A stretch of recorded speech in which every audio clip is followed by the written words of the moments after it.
آج بھی وہ جو بھرائی مکہ ایمان پیدا آج کر سکتے ہیں انداز گلستان پیدا آج بھی وہ جو الحمدللہ رب العالمین والصلاة والسلام علی سید الانبیاء والمرسلین اما بعد فاعوذ باللہ من الشیطان الرجیم بسم اللہ الرحمن الرحیم الصلاة والسلام علیک یا رسول اللہ وعلی آلک واصحابک یا حبیب اللہ الصلاة والسلام علیک یا نبی اللہ وعلی آلک واصحابک یا نور اللہ۔ مدنی چینل کے ناظرین، الحمدللہ سلسلہ سیرت سیدنا ابراہیم علی نبینا و علیہ السلام میں ایک مرتبہ پھر حاضر ہیں۔ اس سلسلے میں ہم حضرت سیدنا ابراہیم علیہ السلام کی سیرت طیبہ کے مختلف پہلوؤں کے متعلق سن رہے تھے۔ حدیث پاک میں ہے، ارشاد فرمایا کہ لوگوں میں سب سے زیادہ جو آزمائشیں آتی ہیں وہ انبیاء کرام علیہ السلام پر آتی ہیں، یعنی جس کا جتنا بڑا مقام اور مرتبہ ہوتا ہے اتنی ہی زیادہ آزمائشیں اللہ تبارک و تعالیٰ کی طرف سے اس کو آتی ہیں۔ فرمایا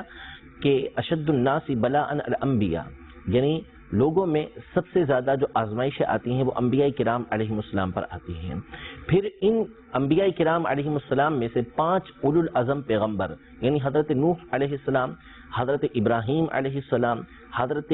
موسیٰ علیہ السلام، حضرت عیسیٰ علیہ السلام اور نبی رحمت صلی اللہ تعالیٰ علیہ وسلم کی ذات گرامی، یہ ان کو اولو العزم کہنے کی وجہ یہی ہے، یعنی عزم والے، پختہ ارادے والے، کہ ان کو راہ خدا کے اندر سب سے زیادہ ستایا گیا، اور ان تمام میں سب سے زیادہ ہمارے آقا علیہ السلام کو اللہ تبارک و تعالیٰ کی راہ کے اندر کفار نے تکلیف دی، لیکن یہ تمام کے تمام اللہ تبارک و تعالیٰ کی راہ میں آنے والی تکلیفوں پر صبر کرتے رہے اور استقامت کے ساتھ دین متین کی خدمت کرتے رہے۔ تو سیدنا ابراہیم علی نبینا و علیہ السلام کا مقام و مرتبہ چونکہ مخلوق میں نبی کریم صلی اللہ تعالیٰ علیہ وآلہ وسلم کے بعد سب سے بڑھ کر ہے، تو آپ پر بھی طرح طرح کی آزمائشیں آئیں، لیکن آپ ہر امتحان کے اندر پورے اترے۔ سیدنا اسماعیل علی نبینا و علیہ السلام یہ وہ ہستی ہیں کہ جن کی اولاد میں سے ہمارے آقا علیہ السلام ہیں۔ اللہ تبارک و تعالیٰ نے ابراہیم علی نبینا و علیہ السلام کو ابو الانبیاء بنایا۔ ابن کثیر نے قصص الانبیاء کے اندر اس بات کو لکھا ہے کہ حضرت ابراہیم علیہ السلام کے بعد جتنے بھی انبیاء کرام علیہ السلام آئے ہیں وہ سارے کے سارے آپ علیہ السلام کی اولاد میں سے ہیں۔ تو ابراہیم علی نبینا و علیہ السلام کے 2 شہزادے حضرت سیدنا اسحاق علیہ السلام اور حضرت سیدنا اسماعیل علیہ السلام، ان دونوں شہزادوں سے انبیاء کرام علیہ السلام آئے، لیکن اسحاق علی نبینا و علیہ السلام کی اولاد سے بہت سارے انبیاء کرام علیہ السلام آتے رہے۔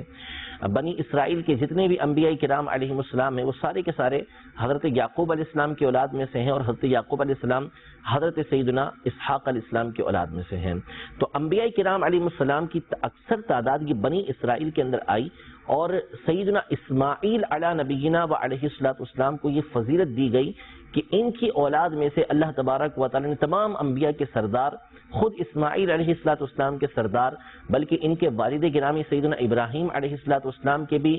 امام و پیشوا اور ان کے بھی سردار، یعنی ہمارے آقا علیہ السلام آپ کی اولاد میں سے آئے۔ تو اس وجہ سے اسماعیل علیہ السلام کو بہت زیادہ فضیلت یہ حاصل ہے۔ تو ان پر بھی بڑی اس حوالے سے آزمائش آئی، آپ بھی اللہ تبارک و تعالیٰ کے نبی اور رسول ہیں۔ تو سیدنا ابراہیم علی نبینا و علیہ السلام کو چونکہ ایک بہت بڑی عمر میں، جیسا کہ پہلے بیان کیا جا چکا ہے کہ 86 سال کی عمر میں تقریباً آپ کو حضرت اسماعیل علیہ السلام کی صورت میں اولاد نصیب ہوئی تھی، تو ان کے حوالے سے خصوصی طور پر آپ کو مختلف مقامات پر آزمایا گیا، لیکن آپ ہر امتحان کے اندر پورے اترے۔ آپ کا جو مشہور و معروف واقعہ پیش آیا وہ حضرت اسماعیل علیہ السلام کا راہ خدا کے اندر قربانی دینا، یہ واقعہ پیش آیا جس کا تذکرہ اللہ تبارک و تعالی نے قرآن مجید فرقان حمید میں بیان فرمایا ہے، اور مسلمانوں کے درمیان یہ بالکل عام ہے، مشہور ہے کہ سیدنا ابراہیم علیہ السلام نے اللہ تبارک و تعالی کے حکم سے حضرت اسماعیل علیہ السلام کو اللہ کی راہ کے اندر قربان کرنے کا ارادہ فرما لیا تھا۔ حضرت اسماعیل علی نبینا و علیہ السلام کے حوالے سے قرآن مجید فرقان حمید میں اللہ تبارک و تعالی نے یہ ارشاد فرمایا کہ جس وقت ابراہیم علیہ السلام نے اللہ کی بارگاہ میں یہ دعا کی کہ رب حب لی من الصالحین، الہی مجھے نیک اولاد عطا فرما۔ تو اللہ تبارک و تعالی نے یہ ارشاد فرمایا فبشرناہ بغلام حلیم، یعنی ہم نے انہیں ایک بردبار صبر کرنے والے برداشت کرنے والے بیٹے کی خوشخبری دی۔ تو اسماعیل علیہ السلام کے بارے میں خود رب العزت جل وعلا نے یہ ارشاد فرمایا کہ آپ بردبار تھے، صبر کرنے والے تھے۔ اب آپ کا صبر کس طرح ظاہر ہوا کہ سیدنا ابراہیم علی نبینا و علیہ السلام نے جس وقت یہ خواب دیکھا تو یہ 7 ذی الحجہ کا موقع تھا، یعنی رات تھی 8ویں اور 7 ذی الحجہ تھی، اور اس کی رات جب آئی تو اس رات میں سیدنا ابراہیم علی نبینا و علیہ السلام نے خواب دیکھا کہ آپ کو اس بات کا حکم دیا جا رہا ہے کہ آپ اپنے بیٹے کو اللہ تبارک و تعالیٰ کی راہ میں قربان کریں۔ تو یہ خواب تھا، اور انبیاء کرام علیہ السلام کا جو خواب ہوتا ہے وہ وحی ہوتا ہے، ان کو اس بات کا حکم ہوتا ہے، اور یہ آپ کے لیے امتحان تھا۔ تو صبح آپ اس میں تردد کے اندر رہے کہ یہ خواب آپ کو جو آیا ہے 8ویں رات کو، یعنی 7 ذی الحجہ گزرنے کے بعد 8ویں رات کو جب آپ نے یہ خواب دیکھا تو صبح آپ نے اس بارے میں سوچتے رہے کہ یہ جو خواب آپ کو آیا ہے یہ کیا ہے۔ تو اس کو یوم ترویہ کا نام دیا گیا۔ یوم ترویہ یہ 8ویں ذی الحجہ کہلاتی ہے، اور ترویہ کا مطلب سوچ بچار کرنا ہوتا ہے۔ تو چونکہ اس دن حضرت ابراہیم علی نبینا و علیہ السلام اپنے خواب کے بارے میں سوچ بچار کر رہے تھے، تو اس دن کو آپ کی اس سوچ بچار کی وجہ سے نام دے دیا گیا یوم ترویہ کا۔ پھر دوسری رات آپ نے دوبارہ یہی خواب دیکھا تو آپ نے یقین کر لیا کہ یہ خواب یہی مجھے اس بات کا حکم دیا گیا ہے کہ میں نے اپنے بیٹے کی راہ خدا کے اندر قربانی دینی ہے۔ لہذا اس دن جب آپ کو یقین ہو گیا تو اس کو یوم عرفہ کہا گیا۔ عرفہ کا مطلب پہچان کرنا ہوتا ہے، اور چونکہ جب آپ کو پہچان ہو چکی، آپ کو یقین ہو چکا تھا، تو اس لیے اس دن کو یوم عرفہ کا نام دے دیا گیا۔ پھر 10ویں رات دوبارہ آپ کو خواب دکھایا گیا، تو اس میں آپ نے دوسرے دن حضرت اسماعیل علیہ السلام کو ذبح کرنے کا جو ارادہ کیا ہوا تھا اس پر عمل پیرا ہونے کے لیے آپ نکلے، تو اس لیے اس کو یوم النحر یعنی قربانی کا دن کہا جاتا ہے۔ تو یہ دنوں کے نام بھی سیدنا ابراہیم علی نبینا و علیہ السلام کی نسبت سے ہمارے درمیان موجود ہیں۔ تو سیدنا ابراہیم علی نبینا و علیہ السلام کو جس وقت اس بات کا حکم دیا گیا کہ آپ نے اسماعیل علیہ السلام کو اللہ تبارک و تعالیٰ کی راہ میں قربان کرنا ہے، تو اس وقت سیدنا اسماعیل علی نبینا و علیہ السلام کی عمر جو ہے وہ مفسرین کے مطابق فقط 13 سال تھی۔ آپ ابھی 13 سال کے تھے۔ قرآن مجید فرقان حمید میں جس انداز میں اس بات کو بیان کیا گیا ہے وہ بھی انتہائی قابل غور ہے۔ ارشاد فرمایا رب العزت جل وعلا نے، جب وہ اس کے ساتھ کام کے قابل ہو گیا، یعنی اسماعیل علیہ السلام حضرت ابراہیم علیہ السلام کے ساتھ کام کاج کرنے کے قابل ہو گئے، یعنی ساتھ دینے کے قابل ہو گئے کہ آپ کے معاملات میں آپ کا ساتھ دیں۔ بیٹا ایک ہے، انتہائی ذہین و فطین بیٹا ہے، خوبصورت بیٹا ہے، اور باپ کا اکلوتا بیٹا ہے۔ اب وہ کام کاج کے قابل ہو گیا کہ باپ کا ساتھ دے۔ اس وقت حکم ہوا تو آپ نے اپنے بیٹے سے کہا کہ اے میرے بیٹے، میں نے خواب میں دیکھا کہ میں تجھے ذبح کرتا ہوں، اب تو بتا فانظر ماذا ترى، تم بتاؤ کہ تمہارا کیا خیال ہے۔ تو حضرت اسماعیل علی نبینا و علیہ السلام نے عرض کی کہ یا ابت افعل ما تؤمر، اے میرے والد جس چیز کا آپ کو حکم دیا گیا ہے آپ وہ کر گزریے۔ ستجدنی انشاء اللہ من الصابرین، کہ انشاء اللہ یعنی اللہ نے چاہا تو آپ مجھے صبر کرنے والوں میں سے پائیں گے۔ تو اللہ تبارک و تعالی نے جس بات کی بشارت دی تھی کہ فبشرناہ بغلام حلیم، ہم نے ان کو ایک ایسے بیٹے کی خوشخبری دی کہ جو بردبار ہے، اس کا بالکل واضح طور پر نتیجہ اور اللہ تبارک و تعالیٰ کے بتائے ہوئے معاملے کے مطابق حضرت اسماعیل علیہ السلام کی بردباری یہاں پر ظاہر ہو گئی کہ اللہ تبارک و تعالیٰ نے جس بات کا حکم دیا آپ اس پر صبر کرنے کے لیے راضی ہیں۔ یہ کہنا اور سننا بڑا آسان ہے، لیکن اپنی جان اللہ تبارک و تعالیٰ کی راہ میں دینا، اور پھر اس عمر کے اندر فقط 13 سال کی عمر کے اندر اس طرح کا ذہن ہونا، یہ بہت بڑی بات ہے، یہ آسان کام نہیں ہے۔ سیدنا ابراہیم علی نبینا و علیہ السلام نے جو مشورہ کیا تھا اسماعیل علیہ السلام سے، اس کی وجہ بھی مفسرین نے یہ بیان کی، آپ کے سامنے یہ بات ظاہر ہو جائے کہ آپ کا بیٹا واقعی بردبار اور اللہ تبارک و تعالیٰ کی راہ کے اندر صبر کرنے والا ہے۔ پھر اس کے بعد حضرت ابراہیم علی نبینا و علیہ السلام جب حضرت اسماعیل علیہ السلام کو ذبح کرنے کے لیے نکلے تو شیطان جو ہے وہ آپ کے سامنے آپ کے دوست کی صورت کے اندر ظاہر ہوا، کیونکہ اس نے روکنا تھا ابراہیم علیہ السلام کو، تو روکنے کے لیے آیا، لیکن ابراہیم علیہ نبینا و علیہ السلام نے اس کی بات کو تسلیم نہیں کیا۔ وہ طرح طرح کے آپ سے گفتگو کرتا رہا کہ کہیں کوئی باپ جو ہے وہ بیٹے کو ذبح کرتا ہے، خواب کے اوپر کیا عمل کیا جاتا ہے. لیکن ابراہیم علیہ نبینا و علیہ الصلوۃ والسلام نے، چونکہ آپ نبی تھے اور انبیاء کرام علیہم الصلوۃ والسلام کے جو خواب ہوتے ہیں وہ وحی ہوتے ہیں، یعنی اللہ تبارک و تعالیٰ جس طرح ان کو بیداری میں حکم دیتا ہے، اسی طرح خواب کے اندر جو بات ان کے سامنے ظاہر ہوتی ہے وہ بھی ان کے لیے وحی کا ہی درجہ رکھتی ہے. لہذا جب آپ کو حکم دے دیا گیا تو یہ عام انسانوں کی طرح خواب نہیں ہے، بلکہ ایک نبی کا خواب ہے کہ جو وحی کا درجہ رکھتا ہے. شیطان نے جب بہکانے کی کوشش کی تو آپ نے اس کو دور کیا، اس کی بات پر عمل نہیں کیا. پھر وہ حضرت اسماعیل علیہ السلام کے پاس آیا اور ان کو بھی بہکانے کی کوشش کی، تو ظاہر ہے کہ انبیاء کرام علیہ السلام پر اس کا وار چلنے والا نہیں، آپ نے بھی اس کو دور کر دیا. وہاں پر یہ واقعہ پیش آیا، مفسرین یہ لکھتے ہیں کہ مینا کی اس وادی کے اندر شیطان ایک صورت میں ظاہر ہوا اور اس نے راستہ روک لیا. تو فرشتہ جو ابراہیم علیہ السلام کے ساتھ تھا اس نے آپ کو کہا کہ آپ اس کو کنکریاں مارے. تو آپ نے اس کو 3 مقامات پر کنکریاں ماری، وہ ہٹا پھر آگے جاتا، پھر کنکریاں ماری، پھر وہ آگے جاتا، پھر اس کو کنکریاں ماری. تو حضرت ابراہیم علیہ نبینا و علیہ الصلوۃ والسلام کی اس یاد کو منانے کے لیے مینا کے اندر جو ہو شیطان کو 3 مقام پر کنکریاں ماری جاتی ہیں. یہ بھی ابراہیم علیہ نبینا و علیہ الصلوۃ والسلام ہی کا طریقہ کار ہے جس کو اللہ تبارک و تعالی نے اس امت کے اندر